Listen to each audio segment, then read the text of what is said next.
Bienvenue sur la chaîne YouTube du journal Le Floridien, la chaîne de référence de la communauté haïtienne de Floride. Nouvelles, reportages, analyses, débats, interviews et autres.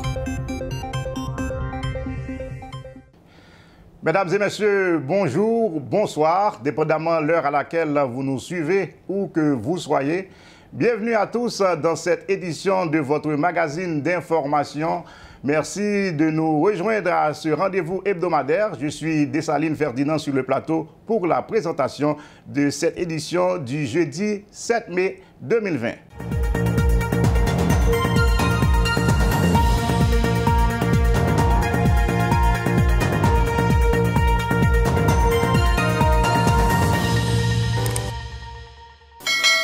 Au sommaire de cette édition, les cas de coronavirus en Floride dépassent désormais les 37 000. Le nombre de décès ne cesse lui aussi d'augmenter, surtout dans le comté de Miami-Dade. On comptabilise le jeudi 7 mai au soir 1399 décès liés au COVID-19. Le Miami-Dade County Board of Commissioners approuve une résolution faisant de la date du 7 mai Journée nationale de prière à Miami-Dade.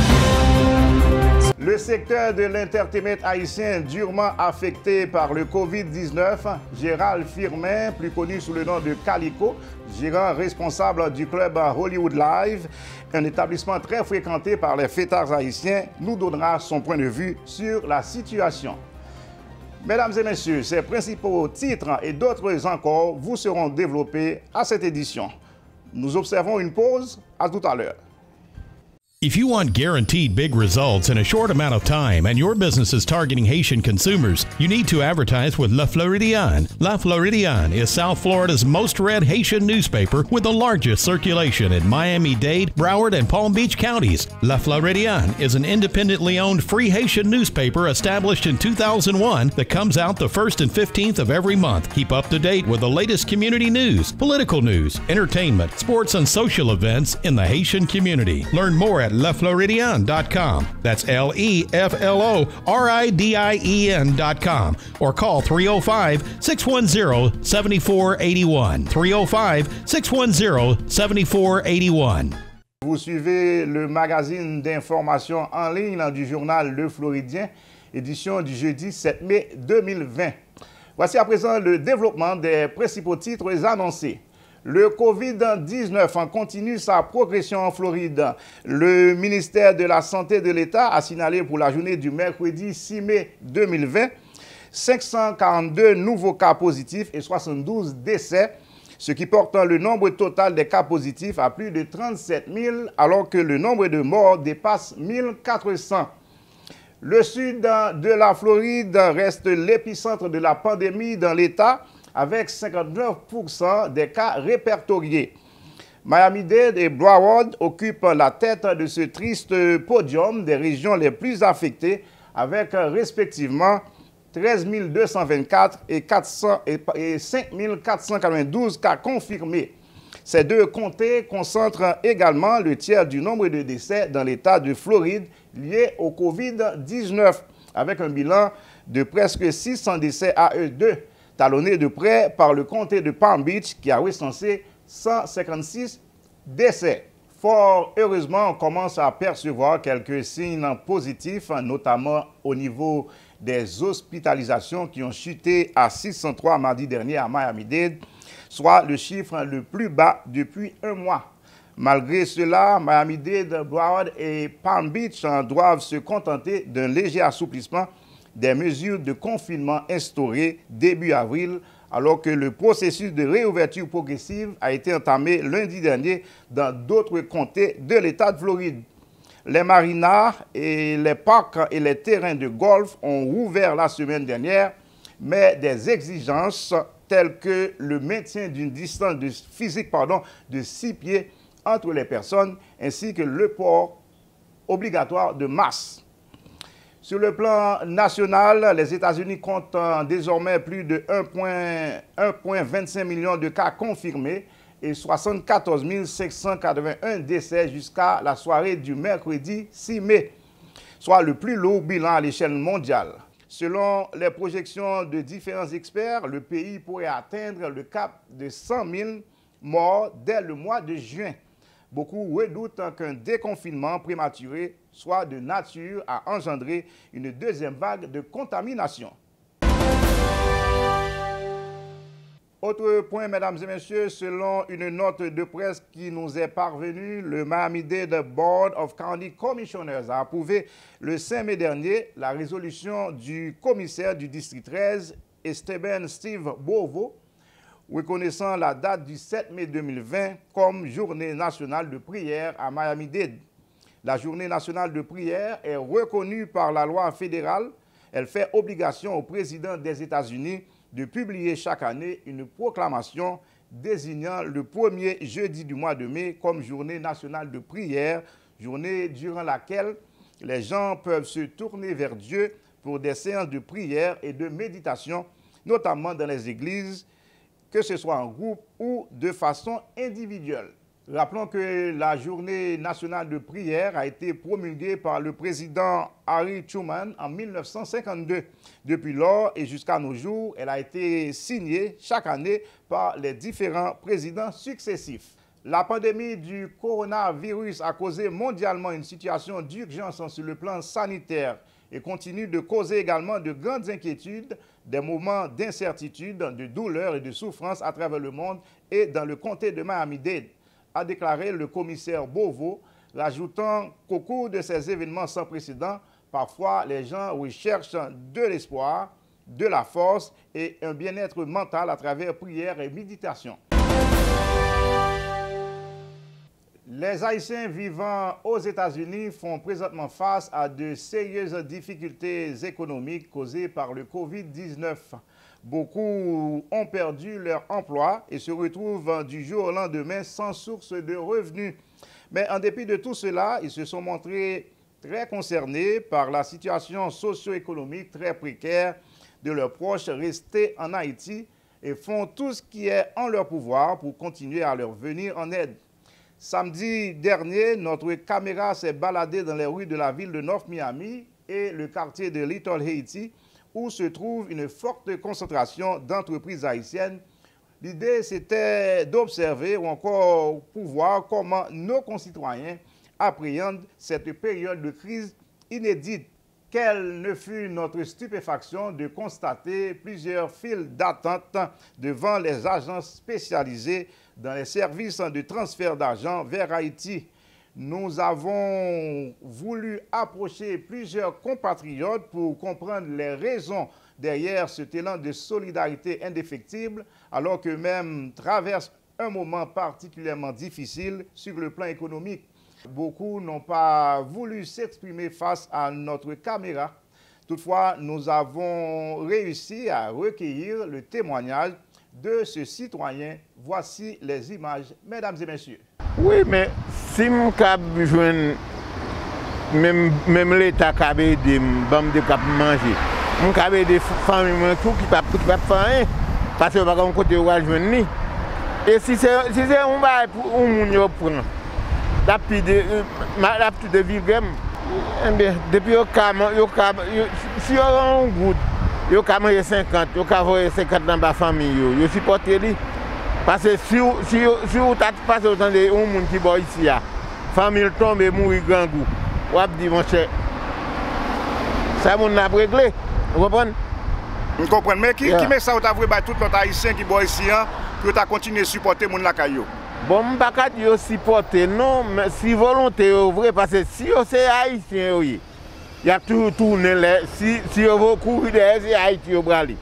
Parce que Haïti est sorti pour aider Haïti, pas mes amis, famille pareille, famille. Le secteur de l'entertainment haïtien, à l'instar de beaucoup d'autres secteurs économiques, est lui aussi durement touché par la pandémie du Covid-19. Tous les lieux de spectacles dansants et de concerts en plein air ont été fermés jusqu'à nouvel ordre. Avec l'annulation de toutes les représentations sans possibilité de reprogrammation, faute de visibilité, le milieu de l'entertainment connaît une des pires crises de son histoire. Les conséquences économiques sont jugées déjà dramatiques par les gens du milieu qui estiment que les pertes à terme pourraient se chiffrer à des centaines de milliers de dollars. Certains artistes solistes, groupes musicaux arrivent à tirer leur épingle du jeu et s'adaptent à la nouvelle réalité en prenant le virage numérique, notamment à travers des prestations virtuelles sur les réseaux sociaux, par exemple. Mais tel n'est pas le cas pour les propriétaires des clubs, gérants responsables, qui doivent continuer à payer des charges alors que leurs revenus sont tombés à zéro. Un grand nombre craint de mettre la clé sous la porte si l'interdiction de rassemblement venait à perdurer. Hollywood Live, l'un des clubs les plus fréquentés par les fêtards haïtiens, ne fonctionne plus depuis environ 2 mois à cause des mesures strictes de confinement imposées par les autorités de l'État de Floride. On peut imaginer les effets désastreux de cette situation sur la trésorerie de l'établissement en question. À ce sujet, nous avons interrogé M. Gérald Firmin, plus connu sous le nom de Calico, qui a bien voulu nous éclairer sur sa situation actuelle en tant qu'homme d'affaires, promoteur de soirées dansantes et gérant responsable de Hollywood Live. Il nous livre également sa vision sur l'avenir de cette industrie une fois la crise passée. Je salue d'abord le Floridien et puis avec toute communauté haïtienne qui supportait Hollywood Live dès le commencement jusqu'à Kounia. Pandémique là, le Floridien est réellement fatigué nous. Parce que bon, presque d'ici 11 semaines encore, ça fait 2 mois depuis que nous sommes complètement fermés. Bon, chance pour nous, peut-être des fois, il y a des jazz qui veulent faire des live prestations over Internet, bon, ils checkent nous avons une opportunité, nous travaillons avec eux pour nous faire. Mais il est très dur. Nous essayons plusieurs moyens pour essayer de joindre aide locale, gouvernement local là, avec aide gouvernement fédéral là, bon, jusqu'à présent, rien pour qu'on marche.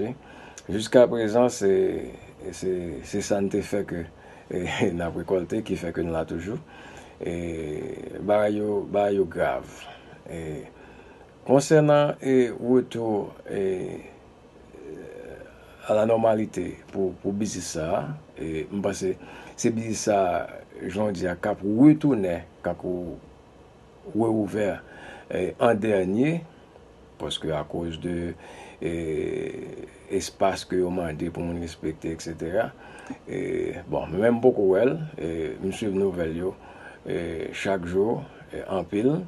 Et bon, je pense d'ici pour gagner vacances là, je pense que a ouvert le club peut-être avec une capacité limitée. Et puis même pour business là, lui-même, je pense que nous pour nous marche normal, nous capable jusqu'à l'année prochaine. Parce que je pense même quand il est ouvert, quand on a toujours un petit peu quand on peut sortir, pour ne pas essayer quand on a un encombrement, quand on a une sur l'autre. Gérald Calico! Gérald Calico! Ma choupe bébé! La vie va tomber! L'avancée! Pour une fois, nous allons en Haïti pour parler un peu de la situation de l'actuel président de la Fédération haïtienne de football, le docteur Yves Dadou Jamba, accusé d'abus sexuels sur des joueuses mineures. Des accusations que l'actuel président a rejetées d'un revers de main lors d'une conférence de presse donnée ce mercredi 6 mai à l'hôtel Le Plaza au cœur de la capitale Port-au-Prince. C'est le célèbre journal britannique The Guardian qui a révélé l'affaire dans l'une de ses éditions publiées fin du mois d'avril. On peut y lire que l'homme de 72 ans aurait abusé sexuellement des jeunes joueuses de moins de 18 ans hébergées au centre FIFA Goal de la Croix-des-Bouquets. Dadou Jamba a nié avec force les accusations d'abus sexuels formulées contre lui. Il a rejeté les informations relayées par l'article dénonciateur précisant qu'il a consacré sa vie et ses mandats au service du football haïtien en aidant les jeunes venant des quartiers populaires à réaliser leurs rêves. Selon ses dires, il n'y a rien de véridique dans les écrits le concernant. Pour lui, il ne fait aucun doute que c'est un complot monté par des détracteurs qui veulent piétiner les exploits du foot haïtien pour s'accaparer la tête de la fédération. Nous vous invitons à suivre, mesdames et messieurs, une séquence de la conférence de presse donnée par le docteur Yves Dadou Jambard ce mercredi 6 mai 2020 à l'hôtel de Plaza à Port-au-Prince. Aucune allégation sexuelle, d'ailleurs fausse et anonyme, n'a jamais été déposée depuis 20 ans que je suis président, ni depuis 8 ans depuis la création de l'Académie Canon. Les gens qui font des suggestions sur la base d'une vidéo que j'ai publiée moi-même sur une page Facebook me montrent assise avec une jeune fille, Coventina, sont complètement hors limite. J'ai été la figure paternelle de nombreux enfants qui ont suivi notre programme. De toute évidence, il n'y avait rien sur l'écran qui était en quelque sorte controversé. Sinon, on était en train de fêter la réussite du stage et l'admission prochaine pour la première fois d'une jeune haïtienne dans un grand club, dans le plus grand club de football féminin au monde. Lorsque le président Olas nous a annoncé qu'on voulait de Coventina, qu'on la voulait tout de suite, on était content, on s'en réjouissait et j'ai eu un entretien affectueux, public, qui a été d'ailleurs publié il y a de cela 3 ans dans toute la presse haïtienne. C'est bizarre que c'est en ce moment que ce vidéo serve de support pour ceux qui disent que les enfants ont été agressés sexuellement. Nous n'allons pas renoncer, nous allons continuer à nous battre pour l'honneur de ces enfants, pour le respect d'Haïti qui a été foulé aux pieds. Nous, toute organisation sont dans le pays. Blanc foot, nous seuls calottes, nous ne pouvons jamais connaître ce qui passe, nous ne pouvons jamais connaître. Blanc n'a pas rien, mais il pensait que, plutôt pour petit blanc, si le blanc le dit c'est vrai, il mène nous là. Le football mène à tout, le football mène à la gloire. On prend pile et compliments à un moment donné, pas longtemps de ça, l'NT gagné. Mais le football mène également à la honte, à la déchéance. C'est dommage. Mais on continuera d'aimer le football, de servir le football. D'autres en ont connu. Signalons que le président de la Fédération haïtienne de football, le docteur Yves Dadou Jambard, a laissé entendre que l'auteur de l'article, le nommé Romain Molina, a été monnayé par des Haïtiens pour monter ce dossier de toutes pièces, avec la complicité, dit-il, d'anciennes joueuses renvoyées par la Fédération haïtienne de football pour des raisons disciplinaires et qui ont reçu des avantages pour participer à l'élaboration de ces accusations. Enfin, le numéro 1 de la Fédération haïtienne de football a déclaré que ses avocats porteront plainte contre X en Haïti dans les jours à venir, alors qu'un autre cabinet d'avocats basé à Paris assignera en justice le journal The Guardian ainsi que l'auteur de l'article pour diffamation. Terminons ce magazine d'information avec une nouvelle assez intéressante. C'est la nouvelle du Premier ministre canadien, M. Justin Trudeau, qui a salué à travers une vidéo le courage des travailleurs de la santé d'origine haïtienne dans la lutte contre la pandémie de COVID-19 dans son pays, le Canada. Donc, son message est très bien reçu sur les réseaux sociaux haïtiens. Donc, il faut le préciser, le message a été diffusé pour la première fois sur la page Facebook du député fédéral de Bourassa, M. Emmanuel Dubourg, haïtien d'origine. Donc, monsieur le Premier ministre canadien, Justin Trudeau, a remercié les professionnels de santé haïtiens qui travaillent jour et nuit pour lutter contre le coronavirus partout au Québec. Il a promis de tout faire pour les protéger en retour. Mesdames et messieurs, nous vous invitons à suivre cette vidéo où le Premier ministre canadien remercie les Haïtiens qui évoluent dans le domaine de la santé au Québec. Bonjour tout le monde, sac passé.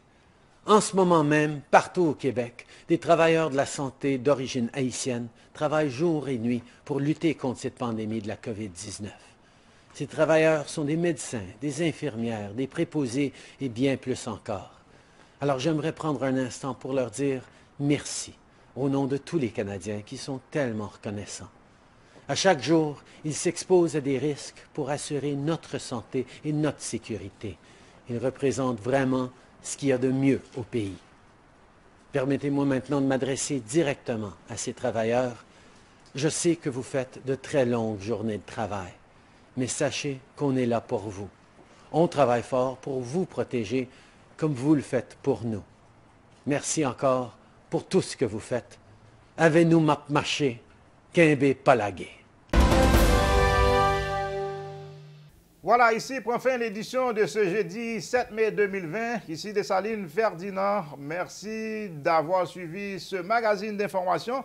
Rendez-vous la semaine prochaine. Mais si vous nous regardez, vous nous suivez pour la première fois, eh bien, je vous invite à vous abonner à cette chaîne YouTube. C'est la meilleure façon de rester connecté avec le quotidien, encore la réalité des Haïtiens vivant en Floride. Merci, à bientôt. If you want guaranteed big results in a short amount of time and your business is targeting Haitian consumers, you need to advertise with Le Floridian. Le Floridian is South Florida's most read Haitian newspaper with the largest circulation in Miami-Dade, Broward, and Palm Beach counties. Le Floridian is an independently owned free Haitian newspaper established in 2001 that comes out the 1st and 15th of every month. Keep up to date with the latest community news, political news, entertainment, sports, and social events in the Haitian community. Learn more at LeFloridian.com. That's LeFloridian.com. Or call 305-610-7481. 305-610